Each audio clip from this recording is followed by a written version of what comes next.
Assalamualaikum warahmatullahi wabarakatuh. Bertemu lagi pada materi kita yang selanjutnya di bab 3, yaitu tentang klasifikasi materi dan perubahannya. Pada bab 2 kamu sudah mempelajari berbagai jenis benda yang sering dijumpai dalam kehidupan sehari-hari.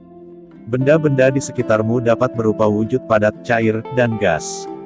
Benda-benda tersebut kita klasifikasi berdasarkan karakteristik yang dapat diamati. Pada bab 3 ini kamu akan belajar tentang klasifikasi materi, pemisahan campuran, karakteristik zat serta perubahannya. Baik, langsung saja. Bagian yang akan dipelajari. A. Cara mengklasifikasi materi. B. Cara memisahkan campuran. C. Benda-benda yang dapat mengalami perubahan. Bagian tersebut akan kita bahas satu persatu dalam bab kali ini. A. Cara mengklasifikasi materi. Apa itu materi? Materi adalah sesuatu yang mempunyai massa dan dapat menempati ruang. Segala sesuatu yang berada di bumi tersusun atas materi, yang terdiri atas unsur, seperti air, udara, tanah, dan api. Itulah gambaran keragaman materi. 1.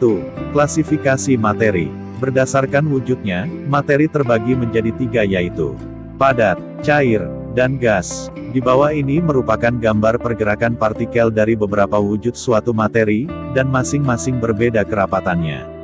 Kemudian, perbedaan sifat zat padat, cair, dan gas. Yang pertama padat, sifatnya mempunyai bentuk dan volume tertentu, jarak antar partikel zat padat sangat rapat. Partikel-partikel zat padat tidak dapat bergerak bebas. Yang kedua cair, sifatnya mempunyai volume tertentu, tetapi tidak mempunyai bentuk yang tetap bergantung pada media yang digunakan. Jarak antar partikel zat cair lebih renggang. Partikel-partikel zat cair dapat bergerak bebas, namun terbatas. Yang ketiga gas, sifatnya tidak mempunyai volume dan bentuk yang tertentu. Jarak antar partikel gas sangat renggang. Partikel-partikel gas dapat bergerak sangat bebas. Yang selanjutnya, contoh dari benda padat, cair dan gas. Contoh wujud padat yaitu beberapa jenis logam, seperti besi, emas, seng, kayu dan lain-lain. Contoh wujud gas yaitu udara, asap udara dalam balon dan uap air. Contoh wujud cair yaitu air, minyak goreng, bensin dan lain-lain. Kemudian, 2. Unsur, senyawa dan campuran. Berdasarkan susunannya, materi dibedakan menjadi 3 yaitu 1. Unsur. 2. Senyawa. 3. Campuran. Apa itu unsur? Unsur merupakan zat tunggal yang tidak dapat diuraikan lagi menjadi zat yang lebih sederhana dengan proses kimia biasa. Unsur diberi nama dengan menggunakan bahasa Latin berdasarkan penemu pertamanya atau tempat ditemukannya unsur tersebut. Ahli-ahli kimia tidak membedakan penamaan unsur alamiah yang terdapat di alam ataupun unsur buatan. Simbol unsur yang saat ini digunakan secara internasional adalah simbol unsur yang diusulkan oleh Johannes Jacob Berzelius. Contoh nama unsur dan lambangnya sebagai berikut. 1. Nama Latin cuprum, nama Indonesia tembaga, lambangnya Cu. 2. Nama Latin natrium, nama Indonesia natrium, lambangnya Na. Dan seterusnya dapat kalian pahami pada tabel. Selanjutnya, sifat-sifat unsur terdiri dari logam, dengan ciri penghantar listrik dan panas yang baik atau konduktor, mengkilap, kuat, dapat ditempa dan dibengkokkan, titik leleh tinggi, pada suhu kamar berwujud padat kecuali Hg atau cair. Contoh, natrium, strontium, tembaga, dan magnesium. Non-logam, dengan ciri kurang baik menghantarkan listrik dan panas atau isolator. Tidak mengkilap, rapuh, tidak dapat dibengkokkan, titik leleh rendah. Pada suhu kamar berwujud gas atau cair, kecuali Br atau padat. Contoh, karbon, klor, nitrogen, dan iodium. Semilogam, dengan ciri. Unsur semilogam merupakan unsur yang mempunyai sifat di antara sifat logam dan non-logam. Dengan demikian, semilogam bersifat semikonduktor. Contoh, silikon. Kemudian, sistem periodik unsur. Di bawah ini merupakan gambar sistem periodik unsur. Unsur-unsur logam terletak di bagian kiri bawah, diberi simbol warna biru, unsur-unsur non-logam terletak di bagian kanan atas diberi simbol warna kuning, sedangkan unsur semilogam, diberi warna coklat di antara warna biru dan kuning. Sebagian dari unsur-unsur tersebut akan kamu pelajari di kelas 7 sekarang, sedangkan beberapa unsur lain akan dipelajari pada kelas berikutnya.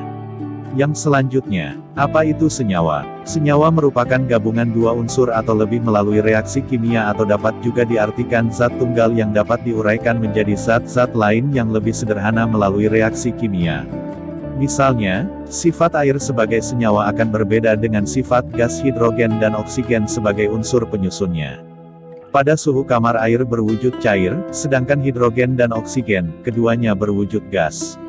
Air dapat digunakan untuk memadamkan api, sedangkan gas hidrogen merupakan zat yang mudah terbakar dan gas oksigen merupakan zat yang diperlukan dalam pembakaran. Contoh senyawa sederhana dan unsur penyusunnya. Yang pertama, nama senyawa amonia, rumus kimia NH3, atom penyusunnya 1 atom N plus 3 atom H, nama unsur penyusunnya adalah nitrogen dan hidrogen. Yang kedua, nama senyawa gula pasir, rumus kimianya C12H22O11, atom penyusunnya 12 atom C plus 22 atom H plus 11 atom O, nama unsur penyusunnya adalah karbon, hidrogen dan oksigen. Demikian selanjutnya dapat kalian perhatikan pada tabel. Kemudian, sifat-sifat senyawa. 1. Terbentuk dari dua atau lebih unsur yang berbeda melalui reaksi kimia. 2. Memiliki sifat yang berbeda dengan unsur-unsur penyusunnya. 3. Dapat diuraikan menjadi unsur-unsurnya melalui reaksi kimia. 4. Unsur-unsur penyusunnya memiliki perbandingan tetap. 5. Pembentukannya memerlukan atau melepaskan energi. Yang selanjutnya, apa itu campuran? Campuran adalah materi yang tersusun atas dua zat atau lebih tetapi masih mempunyai sifat zat penyusun. Ciri-ciri campuran sebagai berikut. 1. Tersusun atas dua zat atau lebih. 2. Memiliki sifat seperti zat penyusunnya. 3. Tidak memiliki komposisi tetap. 4. Zat penyusunnya dapat dipisahkan secara fisika. Kemudian, campuran antara zat padat dan zat cair. Yang pertama campuran homogen. Ciri-cirinya. 1. Tersusun atas zat padat yang berfungsi sebagai zat terlarut atau solute dan zat cair yang berfungsi sebagai zat pelarut atau solvent dengan ukuran yang tidak jauh berbeda. 2. Bening dan tembus cahaya. 3. Tidak ada endapan saat didiamkan. 4. Zat-zat penyusun tercampur sempurna. Contoh, campuran air dengan alkohol, air dengan gula, dan air dengan sirup. Campuran homogen disebut juga dengan larutan. Yang kedua campuran heterogen. Ciri-cirinya. 1. Partikel-partikel yang bercampur memiliki perbedaan massa jenis besar. 2. Keruh dan tidak tembus cahaya. 3. Terdapat endapan saat didiamkan. 4. Percampurannya tidak merata. Contoh, pasir dalam air, minyak dengan air, susu, darah, dan asap. Selanjutnya, berdasarkan sifatnya, larutan dibedakan menjadi 3 yaitu, larutan asam, basa, dan garam. Yang pertama asam. Cirinya, berasam asam, bersifat korosif, memerah kertas lakmus biru, menghasilkan ion H+ saat dilarutkan dalam air. Memiliki pH lebih dari 7. Contoh, HCl, HNO3, dan H2SO4. Yang kedua basa. Cirinya, berasa pahit, bersifat licin, membirukan kertas lakmus, menghasilkan ion OH- saat dilarutkan dalam air. Memiliki pH kurang dari 7. Contoh, NaOH, KOH, dan MgOH2. Yang ketiga garam. Cirinya, garam adalah hasil reaksi antara asam dan basa. Contoh, NaCl, KNO3, CaCl2 dan NH4Cl. Sifat garam bermacam-macam, yaitu asam pH lebih dari 7, basa pH kurang dari 7, dan netral atau pH sama dengan 7. Berikutnya, indikator asam basa. Indikator alami. Berbagai jenis tumbuhan dapat digunakan sebagai indikator alami. Tumbuhan yang termasuk indikator alami akan menunjukkan perubahan warna pada larutan asam ataupun basa. Beberapa contoh tumbuhan yang dapat digunakan sebagai indikator alami adalah kunyit, bunga mawar, kubis merah, kubis ungu, dan bunga kembang sepatu. Berikut ini merupakan tabel perubahan warna sebagai indikator alami yang terdapat pada tumbuhan. Yang selanjutnya indikator buatan. Salah satu jenis indikator buatan yang bukan dalam bentuk larutan cair adalah kertas lakmus. Ada dua jenis kertas lakmus, yaitu lakmus biru dan lakmus merah. Warna kertas lakmus biru akan menjadi merah dalam larutan asam. Warna kertas lakmus merah akan menjadi biru dalam larutan basa. Perhatikan perubahan warna kertas lakmus pada gambar di bawah ini.